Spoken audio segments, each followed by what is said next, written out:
ನಮಸ್ಕಾರ, ಪ್ರಜಾರಾಜ್ಯ ಕನ್ನಡ ನ್ಯೂಸ್ಗೆ ಸ್ವಾಗತ. ಹುಕ್ಕೇರಿ ಹಿರೇಮಠದ ಅದ್ದೂರಿ ದಸರಾ ಉತ್ಸವ 2024. ಹುಕ್ಕೇರಿ ಹಿರೇಮಠದ ಪ್ರಸಿದ್ಧ ದಸರಾ ಉತ್ಸವ ಅಕ್ಟೋಬರ್ 3ರಿಂದ 12ರವರೆಗೆ ಜರುಗುವುದು. ಪ್ರತಿದಿನ ಪುರಾಣ ಪ್ರವಚನ, ಅಧ್ಯಾತ್ಮ, ಧಾರ್ಮಿಕ, ಆರೋಗ್ಯ ಗೋಷ್ಠಿಗಳು, ಶ್ರೀ ಗುರುಶಾಂತೇಶ್ವರ ರಥೋತ್ಸವ, ಶ್ರೀದೇವಿ ಪಲ್ಲಕ್ಕಿ ಉತ್ಸವ, ಇತರ ಹಲವಾರು ಕಾರ್ಯಕ್ರಮಗಳು ಜರುಗುವುದೆಂದು ಹುಕ್ಕೇರಿಯ ಹಿರೇಮಠದ ಮಹಾದಾಸೋಹಿ ಶಟಸ್ಥಲ ಬ್ರಹ್ಮಿ ಚಂದ್ರಶೇಖರ ಶಿವಾಚಾರ್ಯ ಮಹಾಸ್ವಾಮಿಗಳು ಪ್ರಜಾರಾಜ್ಯ ಕನ್ನಡ ವಾಹಿನಿ ಜೊತೆ ಮಾತನಾಡಿ,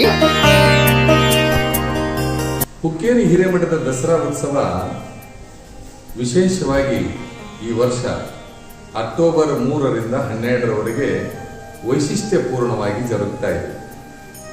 ಖ್ಯಾತ ವಾಗ್ಮಿಗಳು, ಸಾಹಿತಿಗಳು, ಕವಿಗಳು ಆಗಿರ್ತಕ್ಕಂಥ PG ಹುಣಸಾಳದ ಸಿದ್ಧಲಿಂಗ ಕೈವಲ್ಯಾಶ್ರಮದ ಶ್ರೀ ನಿಜಗುಣದೇವ ಮಹಾಸ್ವಾಮಿಗಳವರಿಂದ ಗುಡ್ಡಾಪುರ ದಾನಮ್ಮ ದೇವಿ ಪುರಾಣ ಪ್ರವಚನ ಜರುಗುತ್ತದೆ.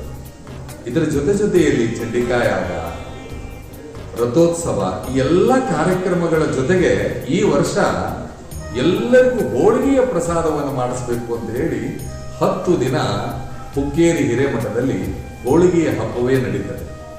ಜೊತೆಗೆ ಶುದ್ಧ ನೀರು, ಶುದ್ಧ ಆಹಾರ, ಶುದ್ಧ ವಿಚಾರ, ಶುದ್ಧ ಮನಸ್ಸು ಈ ವರ್ಷದ ದಸರಾ ಕಾನ್ಸೆಪ್ಟ್. ಬಹಳಷ್ಟು ಜನ ತಂಬಿಗೆಯಲ್ಲಿ ನೀರು ಕುಡಿಯುವುದನ್ನೇ ಮರೆತಿದ್ದಾರೆ. ಈ ವರ್ಷ ಈ ದಾಸೋಹದಲ್ಲಿ ತಾಮ್ರದ ಹಂಡೆ, ಹಿತ್ತಾಳಿ ಹಂಡೆಯೊಳಗೆ ತಾಮ್ರದ ತಂಬಿಗೆಯಿಂದ ನೀರು ಕುಡಿಯುವಂತ, ಎಲ್ಲರಿಗೂ ನೀರು ಕುಡಿಯುವಂತ ವ್ಯವಸ್ಥೆಯನ್ನ ಮಾಡಿದ್ದೇವೆ. ಆಮೇಲೆ ಶುದ್ಧ ಆಹಾರ ಆಯ್ತು ಅಂತಂದ್ರೆ ಶುದ್ಧ ವಿಚಾರ ಬಂದೇ ಬರ್ತವೆ.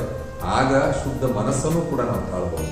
ನೀವು ಬನ್ನಿ, ಈ ದಸರಾ ಉತ್ಸವವನ್ನು ವೈಶಿಷ್ಟ್ಯಪೂರ್ಣವಾಗಿ ಆಚರಿಸೋಣ.